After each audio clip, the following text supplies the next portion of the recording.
महायुतीच्या जागा वाटपाचा तिढा सोडवण्याचा प्रयत्न सुरू आहे। जागा वाटपात मार्ग लावण्यासाठी मार्ग काढण्यासाठी देवाणघेवाण सुरू असल्याची माहिती समोर येते आहे। तर लोकसभेच्या बदल्यामध्ये किरण सामंत यांना विधान परिषद दिली जाणार का अशी ही चर्चा आहे। तर त्यांची आता विधान परिषदेवर बोलवण केली जाणार असल्याची माहिती समोर येते। ठाणे, रत्नागिरी, सिंधुदुर्ग, नाशिकच्या जागेवरून एकमत नाही अशी ही माहिती आहे। 99% जागा वाटप झाल्याचा तिन्ही पक्षांचा दावा आहे।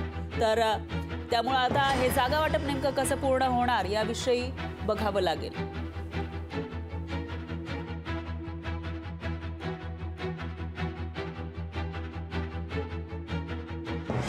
त्यामुळे आता महायुतीचं जागा वाटप नेमकं कसं असेल याविषयी उत्सुकता निर्माण झालेली आहे। तर जागा वाटपाचा तिढा मार्गी लावण्यासाठी देवाणघेवाण सुरू असल्याचं कळत आहे। याच्यामध्ये किरण सामंत जे इच्छुक आहेत रत्नागिरी सिंधुदुर्गच्या लोकसभा जागेसाठी त्यांची बोलवण आता विधान परिषदेवर केली जाणार असल्याची माहिती सूत्रांनी दिली आहे। त्याचबरोबर नाशिकची जागा शिंदेंच्या शिवसेनेला मिळण्याची शक्यता वर्तवली जाते।